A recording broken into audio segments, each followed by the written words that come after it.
सुनिए डॉक्टर श्याम सुंदर पराशर जी के अनमोल वचन, जिसमें भक्ति की महिमा के बारे में प्रकाशित किया गया है। ध्यान से इस भागवत कथा को सुनिए, जो आपके इस कलिकाल के भवताप को दूर करेगी। प्रेम से सुनिए और बोलिए राधे राधे। जय श्री राम। व्यक्ति जब भी कोई काम करता है तो अपना नाम पहले चाहता है। भाई हमने किया है, वो हमारा नाम ही नहीं है। नाम के बिना कोई काम नहीं किया जाता। हनुमान जी की विशेषता है, काम पूरा करते हैं, नाम कभी नहीं चाहते, किसी को बताते भी नहीं। विभीषण जी ने लंका में पूछ दिया, पंडित जी आपका नाम, क्योंकि पंडित बन के ब्राह्मण बन के पहुंचे थे, तो बताना पड़ा, क्योंकि पहला पहला परिचय हो रहा है। पर नाम बता के परिचय तो दिया, पर सावधान कर दिया, हमने तुम्हें नाम बताया पर तुम लेना मत कभी। क्यों? बोले नाम लोगे तो जिंदगी में भोजन नहीं मिलेगा तुम्हें ढंग से। इतने गए गुजरे हैं हम, हमारा नाम ही इतना बेकार है कि सवेरे सवेरे नाम ले लिया तो भोजन नसीब नहीं होगा उस दिन तुम्हें। प्रात ले जो नाम हमारा, प्रात ले जो नाम हमारा, तहि दिन ताहि न मिलहि आहारा, तहि दिन ताहि न मिले आहारा, तहि दिन ताहि न मिलहि आहारा, तहि दिन ताहि न मिले आहारा। असमय अधम सखा सुनु मोह पर रघुबीर, कीन्ही कृपा सुमिर गुण भरे विलोचन नीर। इतनी विनम्रता। हनुमंतलाल जी ने नाम बताते हुए सावधान कर दिया कि मेरा नाम लोगे तो भोजन नहीं मिलेगा। असमय अधम, मैं इतना अधम हूं, इतना गिरा हुआ हूं, इतना पतित हूं। ये है भक्तों की विनम्रता। मोह सम कौन कुटिल खल कामी, जेहि तन दियो ताहि विसरायो, ऐसो नमक हरामी। भक्त अपने आप को कितना नीचा बताते हैं। तृणादपि सुनीचे। तराजू को तौल के देख लो, जिसमें वजन ज्यादा होता है वो बिल्कुल नीचे हो जाता है, झुक जाता है पल्ला। यही भक्ति और भक्तों की विशेषता है। भक्तों के भीतर जितना भक्ति भाव भरा होगा भगवान के प्रति, उसकी वाणी व्यवहार उतना ही विनम्र और सरल सहज निश्चल हो जाता है। ये हनुमंतलाल जी का कार्पण्य है। शरणागति 6 प्रकार की होती है, उसमें 6वां लक्षण है कार्पण्यम, माने अपने को अत्यंत दीनहीन छोटा मानना। राई के 20 हिस्सा, तापुन पाछे 20, और ताते नन्हे भय रहो तब मिले हैं जगदीश। ठाकुर जी कब मिलेंगे? एकदम अपने को मिटा दो, छोटा बना दो। कितना छोटा बना लो? बोले राई के बराबर। राई का दाना जानते हैं कितना छोटा होता है? तो राई के बराबर नहीं। बोले राई तो बहुत बड़ी है, तो बोले राई के 20 हिस्सा, राई के दाने के 20 टुकड़े करो। अब बोलो 20वां टुकड़ा कितना छोटा होगा? उतने छोटे बन जाए? बोले ना ना, वो भी बहुत बड़ा है। तापुन पाछे 20, अब जो 20वां अंश है उसका, उसके 20 टुकड़े फिर करो। अब बोलो कितना छोटा हो जाएगा? बोले इतने छोटे बोले? बोले नहीं, वो भी बड़ा है। ताते नन्हे वह रहो, उससे भी छोटे बनो, तब मिले हैं जगदीश। इसका मतलब क्या हुआ? अपने आप को बिल्कुल हनुमान जी की तरह मिला दो कि हम कुछ है ही नहीं। अब दुनिया उन्हें सकल गुण निधान कहे, ज्ञानी नाम अग्रगण्य कहे, अतुलित बल धामम कहे, बुद्धिमताम वरिष्ठम कहे, चाहे जितनी विशेषता आप देते रहें, दुनिया वाले दें, पर वो अपने आप को अपने दृष्टि में क्या मानता है? असमय अधम, इतना मैं गया गुजरा हूं। इतनी विनम्रता, सरलता, सहजता स्वाभाविक स्वभाव में ही आ जाए, तब मिले हैं जगदीश। तब ठाकुर जी का वो विशेष कृपा पात्र बनता है। हनुमान जी ने यदि नाम नहीं चाहा तो क्या उन्हें नाम नहीं मिला? बिल्कुल नहीं चाहा तो इतना मिला जो किसी को नहीं मिला। दुनिया में ऐसा आज कोई राम मंदिर बता सकता है जहां हनुमान जी ना बैठे हो? ऐसा भले ही होगा कि हनुमान जी के हजारों मंदिर मिलेंगे जहां राम जी ना बैठे हो। राम जी के बिना हनुमान मंदिर हो सकता है, पर हनुमान जी के बिना राम मंदिर कहीं नहीं हो सकता। इतना नाम मिला, इतनी प्रतिष्ठा मिला। और हनुमान जी का तो बहुत जलवा है महाराज कि केवल राम दरबार में हो सोई जरूरी नहीं है। देवी माँ का मंदिर हो, भोले बाबा का मंदिर हो, चाहे गणेश जी, कहीं किसी का भी मंदिर हो, हनुमान जी जरूर बैठे मिलेंगे हो हर जगह। कितना नाम हो गया भाई। नाम जिसने बिल्कुल नहीं चाहा उनका नाम प्रभु ने कहां कहां प्रतिष्ठित कर दिया। सब जगह जय जयकार हनुमान जी की। आज सनातन धर्म पे संकट आवे, समस्या आवे तो सबसे पहले जय हनुमान ज्ञान गुण सागर ही चालू होता है। हमारे 33 कोटि देवता हैं, इतने देवता हैं, पर जब समस्या सनातन धर्म की कहीं भी आवे तो हनुमान जी को ज्यादा लोग याद करते हैं। पूरा पश्चिम उत्तर दक्षिण में कहीं भी चले जाओ, यदि सनातनी हिंदू है तो हनुमान जी जरूर मिलेंगे वहां। किसी का भी मंदिर हो, सब जगह इनकी धाक है। तो जो न चाहते हैं उन्हें भगवान इतना देते हैं जो कल्पना से परे होता है।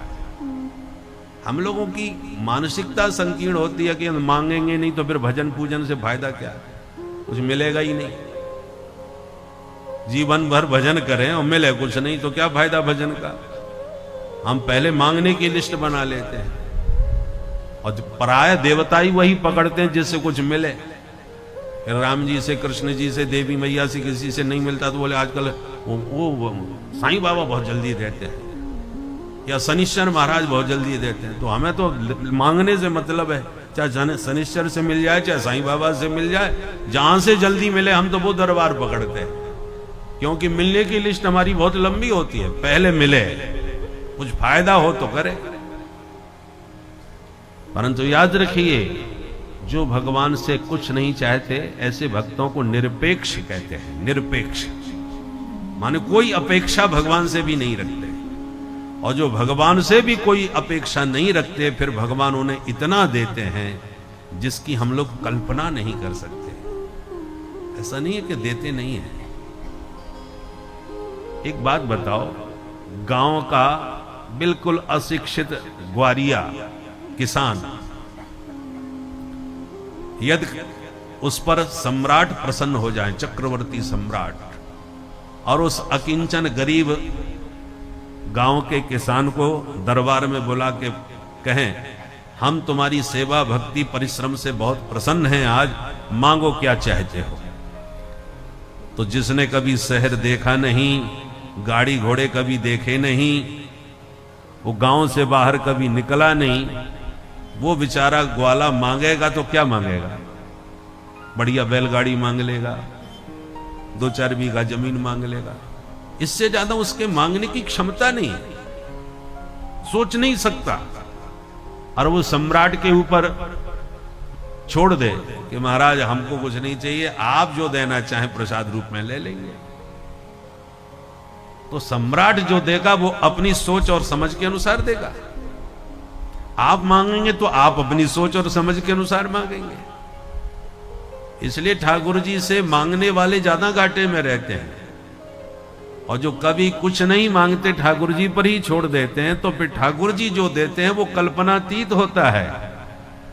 सुदामा जी द्वारका नाथ से मिलने गए और भगवान यदि कह भी देते कि कुछ मांग लो, और यदि मांगना भी होता सुदामा जी को, क्या मांग लेते? बढ़िया मकान मांग लेते। वो जिनको 4-4 दिन 5-5 दिन तक भोजन पेट में नहीं जाता था, वो रोज के लिए भोजन मांग लेते, बढ़िया रोज चकाचक खाने पीने को मिले। इससे ज्यादा और क्या मांगते? और जब कुछ नहीं मांगा तब सुदामा जी को क्या दिया?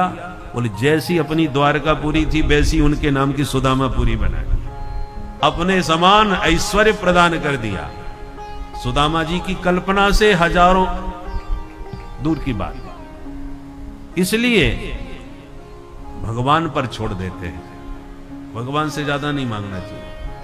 हम मांगते हैं तो रोज आरती में तो मांगते हैं सुख संपत्ति घर आवे, कष्ट मिटे तन का, बस इतनी तक हमारी बुद्धि से सुख संपत्ति आ जाए।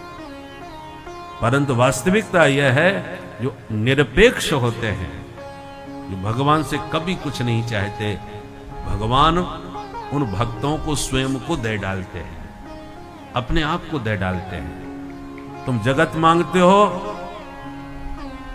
तो जगत हाथ लगता नहीं, और जगदीश को मांग लो तो जगत अपने आप तुम्हें मिल गया। बोलो राधे राधे। राधे राधे।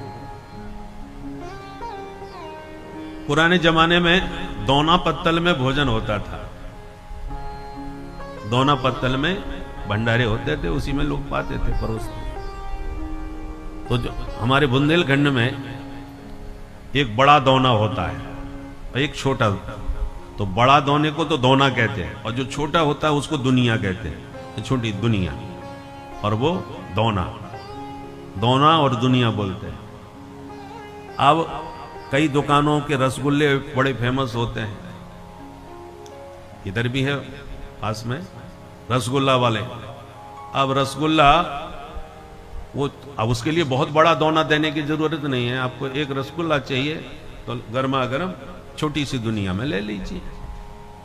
अब दुकानदार के पास जाकर के आप रसगुल्ला का मूल्य पूछोगे तो रसगुल्ला का ही दाम बताएगा, एक रसगुल्ला इतने का मिलता है।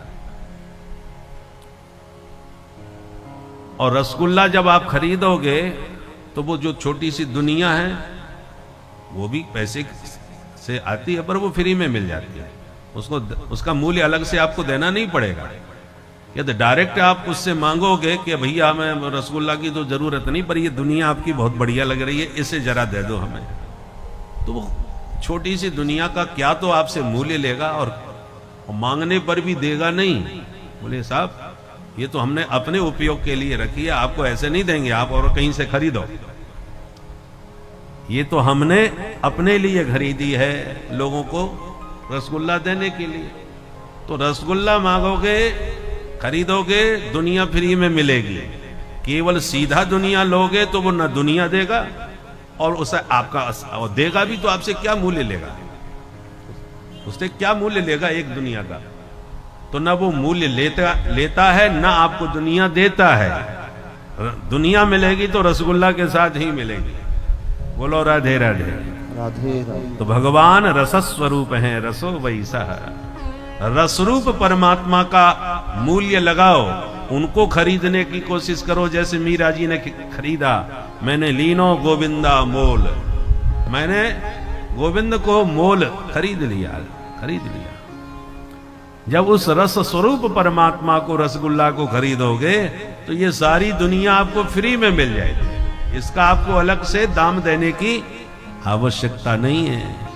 और उस रसगुल्ला को छोड़ के तो दुनिया के पीछे पड़ोगे तो दुनिया हाथ लगने वाली नहीं है, मिलने वाली नहीं है। दुनिया में कितने लोग आए, कितने गए, कि ये दुनिया किसी की नहीं हुई।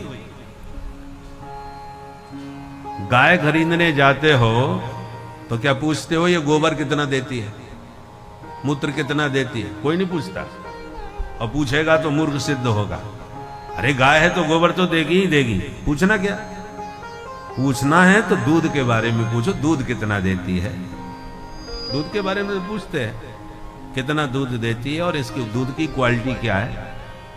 गायों के भी दूध की अलग अलग क्वालिटी होती है। जर्सी का अलग होता है, देसी गाय का दूसरा होता है, गिरी गाय का कुछ और ही होता है, और स्वर्ण कपिला गाय हो तो फिर कहना ही क्या है।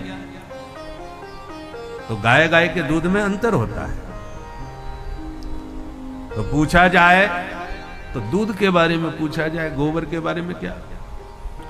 परंतु क्या गोबर की कीमत नहीं होती? गोबर भी महत्वपूर्ण होता है। आजकल तो बड़ी कीमत हो गई। गोबर गैस बनने लगी है, गोबर के कंडे बनते हैं जो अग्नि का काम करते हैं? तो गोबर भी बहुत उपयोगी होता है। गाय के मूत्र से भी औषधियां बनती हैं। परंतु गाय है तो गोबर मूत्र तो अपने आप मिलता है, भले वो कितना भी महत्वपूर्ण हो। पंचगव्यादि के प्रयोग में उसका बहुत बड़ा महत्व होता है, पर वो महत्वपूर्ण गोबर मूत्र का कोई मूल्य नहीं पूछता, ना ही कोई ये कहता कितना देगी। वो अपने आप मिलता है, उसका मूल्य नहीं चुकाना पड़ता। उसी प्रकार जैसे गाय को खरीदने पर ग्रहण करने पर गोबर मूत्र दूध सब मिल जाता है। उसी प्रकार गोविंद का मूल्य लो। गोविंद जब मिलेंगे तो ये संसार गोबर मूत्र की तरह आपको अपने आप मिल जाएगा, उसका मूल्य आपको देने की जरूरत नहीं। बोलो राधे राधे। तो इस प्रकार से परमात्मा के जो प्रेमी भक्त होते हैं वो भगवान से भी कुछ नहीं चाहते, और ऐसे जो अकिंचन भक्त होते हैं भगवान उन पर बिक जाते हैं, उन पर न्यौछावर हो जाते हैं, उनके पीछे पीछे भागते हैं। कोई सेवक आपके यहां सेवा करे और कोई शुल्क न ले, आप देना भी चाहें तो हाथ जोड़ ले कि महाराज मुझे तो सिर्फ आपकी सेवा चाहिए और कुछ नहीं चाहिए, ऐसे सेवक पर स्वामी भी न्यौछावर हो जाते हैं कि भाई इतने दिनों से सेवा कर रहा है और फ्री में कर रहा है, और हम कुछ देते हैं तब भी नहीं लेता। तो ऐसे सेवक से कोई बड़ा अपराध भी हो जाए तो स्वामी उसको अनदेखा कर दे, अरे चल कोई बात नहीं, हो गया हो गया। यदि आप मूल्य दे करके सेवा कर रहे, उससे सेवा ले रहे हैं नौकर से, जिसको आप महीने का वेतन दे रहे हैं, वो गड़बड़ करेगा या तोड़ फोड़ करेगा या कुछ अपराध करेगा तो आप उसकी अच्छी तरह खिंचाई करेंगे, क्योंकि पैसा दे रहे हो, उसकी सेवा का शुल्क दे रहे हो। और निःशुल्क यदि है तो अपराध हो जाए तो अनदेखा कर दोगे, चलो कोई बात नहीं, गलती हो गई, अंतर है। ऐसे भगवान की सेवा के बदले, सेवा माने भक्ति, भक्ति के बदले में आप भगवान से कुछ मांग रहे हो तो आप नौकर हो, और फिर अपराध करोगे भक्ति में तो दंडनीय भी होगा। और भगवान की सेवा खूब करो, भक्ति खूब करो, मांगो कुछ नहीं। तो ऐसे भक्त से कोई बड़ा भारी अपराध भी हो जाए तो भगवान अनदेखा कर देते हैं, तो कोई बात नहीं, हो गया हो गया। सोई करतूत विभीषण केरी, सपने सोना राम ही हेरी। जिसको भगवान अपना लेते हैं, अपना बना लेते हैं, उसके अपराध को भी अनदेखा कर देते हैं, ध्यान नहीं देते। इसलिए भक्त वह है जो निरपेक्ष हो, निष्काम, कोई इच्छा नहीं। प्रहलाद जी निष्काम भक्त थे और ध्रुव जी महाराज सकाम भक्त थे। ध्रुव और प्रहलाद दोनों ही भक्त हैं, पर दोनों में अंतर देखिए। ध्रुव जी की भक्ति है पर भीतर कामना छुपी है। क्या? मेरी सौतेली मां ने सिंहासन से नीचे उतार दिया मुझे। अब गुरुदेव नारद जी ने जो मंत्र दिया है, एक दिन उस परम पिता से मिलके उसी सिंहासन पर बैठ के दिखाऊंगा सौतेली मां को। ये कामना छुपी थी ध्रुव जी के चित्त में। भगवान तो अंतर्यामी है, उनसे कुछ छुपा थोड़ी है, वो तो भीतर ही घुसे बैठे हैं। तुम्हारे भीतर क्या चल रहा है सब गतिविधि देख रहे हैं। और इसलिए प्रहलाद श्री ध्रुव जी ने भले ही ना मांगा हो, पर भगवान ने कहा जाओ बेटा घर जाओ, पहले सिंहासन पर बैठ करके राज्य कर लो। कितने दिन? बोले 36,000 साल। 36,000 वर्ष का राज्य भगवान ने दिया। किसको? ध्रुव जी को, जो चाहते थे सिंहासन पर बैठना, उनको दिया। और जब प्रहलाद जी के सामने नरसिंह भगवान प्रकट हो गए, उम्र दोनों की वही है, जो प्रहलाद की वही ध्रुव की, पर ध्रुव जी अर्थार्थी हैं, माने कामना उनके भीतर थी, कामना की पूर्ति भी हुई। और प्रहलाद जी निष्काम थे, बोले मुझे कुछ नहीं चाहिए। भगवान बोले बेटा मांगो तो सही, मेरा दर्शन अमोघ है, जो मुझे देखता है मुझसे मिलता है, उसे कुछ ना कुछ जरूर मैं देता हूं, इसलिए मांगना तो पड़ेगा। तो प्रहलाद जी बोले हम यही मांगते हैं कि जीवन में कभी किसी से कुछ मांगे ही नहीं। लो, मांग भी लिया और कुछ भी नहीं मांगा। इतनी निष्कामता प्रहलाद जी में, इतना जिद करने पर भी भगवान से मांगा तो क्या मांगा कि कभी ना मांगू, यही मांगता हूं। ऐसा निष्काम भक्त कौन होगा? और उसका परिणाम क्या हुआ? न मांगने वाले प्रहलाद को भगवान ने सिंहासन उनको भी दिया, उनको भी सिंहासन पर बैठाया पिता के, परंतु कितने दिन के लिए? 1 मनवंतर पर्यंत, 1 मनवंतर का राज्य दिया। अब 1 मनवंतर का गणित लगाओ, 1 मनवंतर कितना बड़ा होता है। कहां ध्रुव जी को 36,000 साल और प्रहलाद जी के लिए एक मनवंतर। कितना? ब्रह्मा जी के एक दिन में 14 मनवंतर होते हैं। 14 मनवंतर। 14 मनवंतर का एक दिन होता है ब्रह्मा जी का। और ब्रह्मा जी का एक दिन कितना बड़ा होता है? चारों युग, सतयुग, त्रेता, द्वापर और कलयुग, ये 4 युग है। चारों युग जब 1000 बार बीत जाते हैं तब ब्रह्मा जी का एक दिन होता है। तो ब्रह्मा जी के एक दिन में 14 मनवंतर होते हैं। अब एक मनवंतर का हिसाब लगाए। एक मनवंतर कितना? बोले 72 चतुर्युगी। चतुर्युगी माने चारों युग जब 72 बार बीतते हैं तब एक मनवंतर होता है। अब गणित लगाइए। पहले तो एक ही चतुर्युगी, 72 चतुर्युगी का हिसाब छोड़ दो, एक चतुर्युगी की गणना करो। चारों युग एक बार चक्कर लगाएं तो कितने साल होंगे? कलयुग की उम्र कितनी है? 4,32,000 साल। 4,32,000, ये केवल कलयुग की उम्र है। अब इससे ठीक दुगनी द्वापर की है, 8,64,000 साल। फिर 3 गुनी त्रेता की, फिर 4 गुनी सतयुग की। तो चारों युगों की आयु जोड़ ली जाए तो कितनी हो जाएगी? घर जाके हिसाब लगा लेना। 43,20,000 साल। 43,20,000 वर्ष, ये होता है एक चतुर्युगी। अब इसका 72 गुना और कर दो, सोचिए कितने साल हो गए। अब गणित लगाइए। जिसने राज्य मांगा उसे सिर्फ 36,000 साल के लिए दिया और संतुष्ट किया, पर जिसने कभी कुछ नहीं मांगा उसे 72 चतुर्युगी, एक मनवंतर का राज्य दे दिया और सदा के लिए अपने निजी पार्षदों में भर्ती प्रहलाद जी को कर दिया। इसी से आप गणित लगा लीजिए कि मांगने पर क्या मिला और न मांगने वाले को कितना मिला। इसलिए निरपेक्ष जो भक्त होते हैं, जो भगवान के बारंबार देने पर भी नहीं चाहते, दीयमानम न गृह्णन्ति बिना मत सेवनम जनाः, ऐसे जो भक्त होते हैं उन पर भगवान इतने रीझते हैं, इतने न्यौछावर हो जाते हैं कि अपने आप को दे डालते हैं। इसलिए ऐसे जो परम निष्काम भक्त भगवान के प्रेमी होते हैं वो भगवान से कुछ नहीं चाहते, केवल भगवान की निरंतर कथा चाहते हैं कि सदा आपके गुणगान श्रवण करते हैं, निरंतर आपकी कीर्ति का श्रवण करते रहें। उनमें से एक हैं हनुमंत लाल जी महाराज।